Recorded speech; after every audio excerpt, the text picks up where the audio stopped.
Hello दोस्तों, स्वागत है आप सभी का आपके अपने YouTube channel sharp mind mathematics में। दोस्तों, आज की वीडियो में हम क्या सीखेंगे, भाज्य और अभाज्य संख्या के बारे में हम सीखेंगे इस वीडियो में। ठीक है, तो सबसे पहले हम शुरू करते हैं अभाज्य संख्या से। ठीक है, सबसे पहला हमारा है अभाज्य संख्या। अभाज्य संख्या, इसको हम इंग्लिश में क्या बोलेंगे, प्राइम नंबर्स। ठीक है, प्राइम नंबर्स।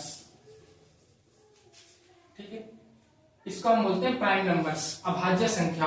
तो देखिए, सबसे पहले अभाज्य संख्या, हम किसी भी संख्या को अभाज्य संख्या कब कहते हैं, जब कोई भी संख्या, इसकी दो शर्तें हैं। देखिए, पहला और दूसरा, इसकी केवल दो शर्त है। जो भी संख्या अभाज्य संख्या होगी उसमें क्या होगा, वह संख्या वह एक से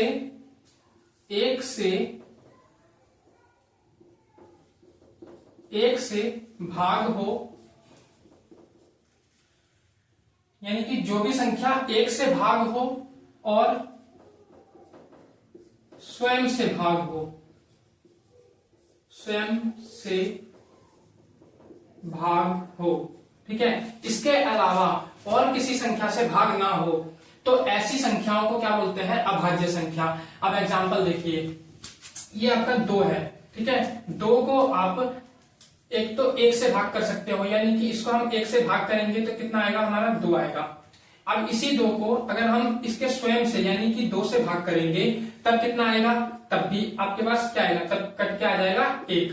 ठीक है, तो इन दोनों कंडीशन में 2 जो है वो 1 से भाग हो गया और स्वयं से भाग हो गया। ठीक है, इसके अलावा 2 किसी और संख्या से भाग होता है, नहीं होता।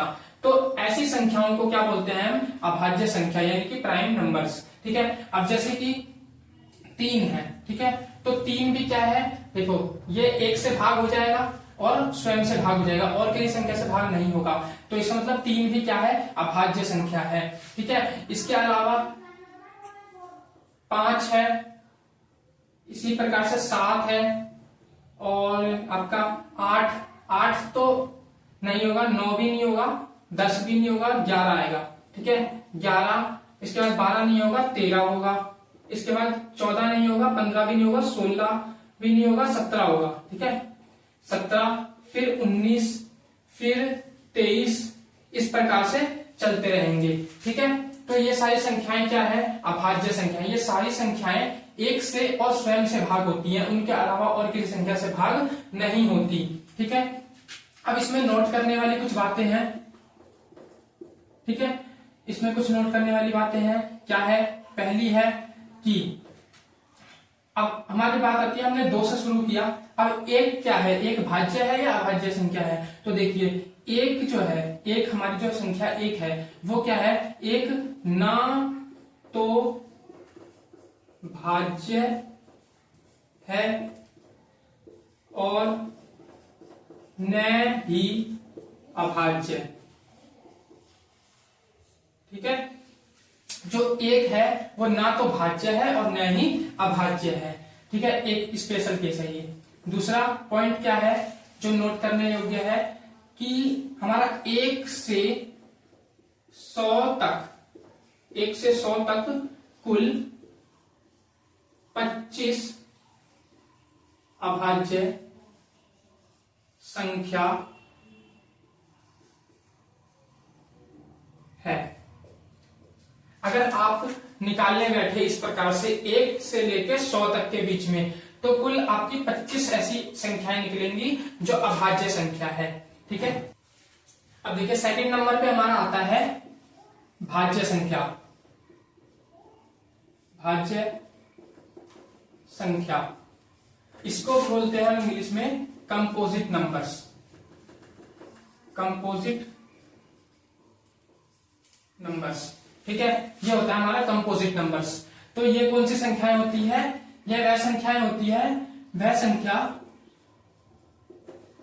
इसकी मैं डेफिनेशन लिख दे रहा हूं, वह संख्या जो 1 और स्वयं के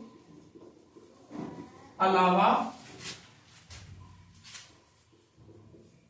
और किसी संख्या से भी भाग हो। ठीक है, ऐसी संख्या जो एक और स्वयं के अलावा और किसी संख्या से भी भाग हो। जैसे कि एग्जाम्पल में आपका है, देखिए 4 है। अब 4 को देखिए 1 से भी भाग कर सकते हैं, और इसको हम 2 से भी भाग कर सकते हैं, और स्वयं से भी भाग कर सकते हैं, यानी कि 4 से भी भाग कर सकते हैं। ठीक है, और 2 से भी भाग कर सकते हैं। तो 3 संख्याएं आ रही है जिससे हम भाग कर सकते हैं। तो ऐसी संख्या को क्या बोलेंगे हम? भाज्य संख्या। ठीक है, इसी प्रकार से आपकी और भाज्य संख्याएं कितनी है? देखिए ये 6 है, इसके बाद 8 है, फिर 10 है, फिर 12 है, 14 है, इसके बाद 15। अब देखिए 15 भी है, 9 भी है, यहाँ पे 9 और 15, जिनके देखिए टुकड़े हो सकते हैं। जैसे कि 15 है तो 15 को 3 गुणा 5 लिख सकते हैं। ठीक है, इस प्रकार से गुणनखंड हो सकते हैं जिनके। ठीक है, फैक्टर हो सकते हैं। तो ऐसी संख्याएं सारी क्या होती है? भाज्य संख्याएं होती है। अब इसमें कुछ नोट करने वाली बात है। देखिए नोट, आपका पहला पॉइंट है कि 1 से 100 तक, 1 से 100 तक आपकी कितनी भाज्य संख्या होंगी? 74। ठीक है, 74 भाज्य संख्या होती है आपकी। 74 भाज्य संख्या है आपकी। 1 से 100 तक बीच में 74 भाज्य संख्या है।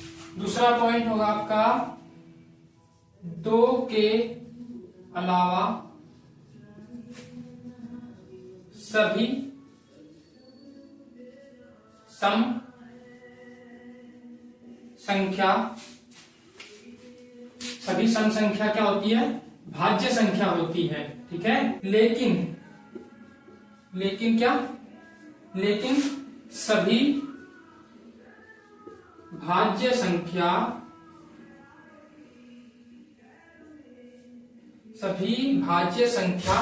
सम हो ये जरूरी नहीं है। ये जरूरी नहीं है। एग्जाम्पल देखिए, जैसे कि आपका है 15। ठीक है, 15। अब 15 क्या है? एक 2 के अलावा सभी सम संख्या भाज्य संख्या होती है। क्योंकि 2 क्या है? एक सम संख्या है, लेकिन वो क्या है? भाज्य संख्या नहीं है। ठीक है, वो क्या है? एक अभाज्य संख्या है। 2 एक ऐसी संख्या है जो सम है फिर भी अभाज्य संख्या है। इसके अलावा सभी जो सम संख्या होती है वो भाज्य संख्या होती है। लेकिन सभी भाज्य संख्या सम हो ये जरूरी नहीं है। क्योंकि जैसे कि 15 हो गया, 21 हो गया, 25 हो गया, ये सब संख्याएं क्या हैं? ये विषम संख्याएं हैं, लेकिन फिर भी क्या है? ये भाज्य संख्याएं हैं। तो इस वीडियो में दोस्तों इतना ही। आशा करता हूँ ये वीडियो आपको पसंद आ चुकी होगी। वीडियो पसंद आई तो वीडियो को लाइक और चैनल को सब्सक्राइब जरूर कीजिएगा।